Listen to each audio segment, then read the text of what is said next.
Egypt एक ऐसा देश है जो अपने सीने में कई रहस्य दबा के रखा है। आप इजिप्ट के पिरामिड के बारे में जानते ही होंगे। दुनिया के करोड़ों लोग इन पिरामिड को देखने का सपना देखते हैं। ये मानव सभ्यता द्वारा निर्मित महानतम स्ट्रक्चर्स में से एक है। दुनिया के कई जगहों पर कहा जाता है कि अगर आपको एक जन्म में चुनने का मौका मिले तो आप पक्के तौर पर मिस्र के राजा बनना चाहेंगे। इस तरह की शोहरत से जिनके मकबरे बनाए गए हो, उनकी लाइफस्टाइल का सिर्फ हम अंदाज़ा ही लगा सकते हैं।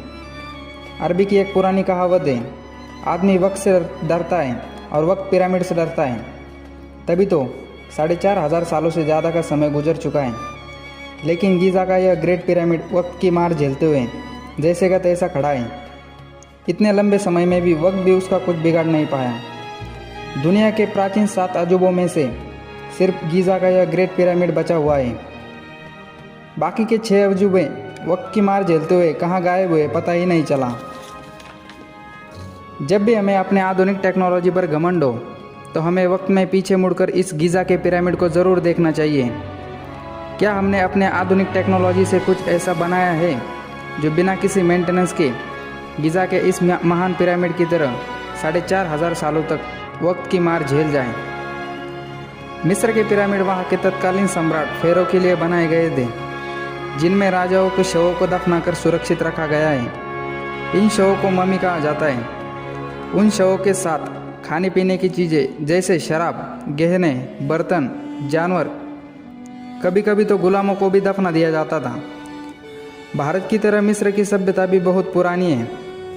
यह पिरामिड 450 फुट ऊंचा है और 40 सदियों तक यह दुनिया की सबसे ऊंची संरचना रहा है। पर इस पिरामिड की एक इंटरेस्टिंग बात यह है कि इसमें आज तक एक भी मम्मी मिली नहीं है। यह पिरामिड 13 एकड़ में फैला है, जो करीब 16 फुटबॉल मैदानों जितना बड़ा है। यह पिरामिड 25 लाख चूना पत्थरों के खंडों से निर्मित है, जिनमें हर एक का वजन 2 से 30 टनों के बीच है। गीज़ा के इस पिरामिड को बनाने के लिए 23 वर्षों का समय लगा था। मिस्र के इस महान पिरामिड को लेकर अक्सर सवाल उठाए जाते हैं कि बिना किसी आधुनिक मशीनों के, बिना किसी आधुनिक टेक्नोलॉजी के, बिना किसी आधुनिक मॉडर्न इक्विपमेंट से ये कैसे उस टाइम में 450 फुट ऊंचे, मतलब 40 मंजिला इमारत जितने ऊंचे जगहों पर वो पत्थर पहुंचाए गए होंगे। ये सोचने वाली बात है।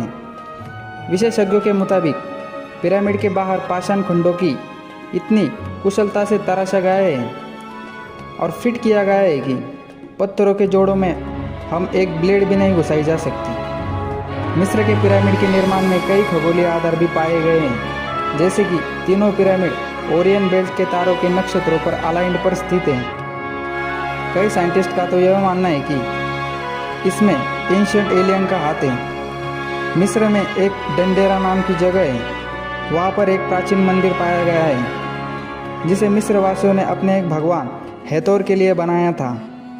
इस मंदिर की दीवार पर एक चित्र बना हुआ है जो प्राचीन मिस्र में बिजली होने का संकेत देता है।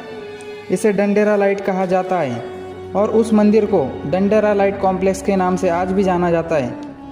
अब बात करते हैं पिरामिड के इंटरेस्टिंग फैक्ट्स के बारे में। ग्रेट पिरामिड एक पाषाण कंप्यूटर जैसा है। यदि इसके किनारों की लंबाई, ऊंचाई और कोनों को नापा जाए तो पृथ्वी से संबंधित विविध चीज़ों की सटीक गणना की जा सकती है।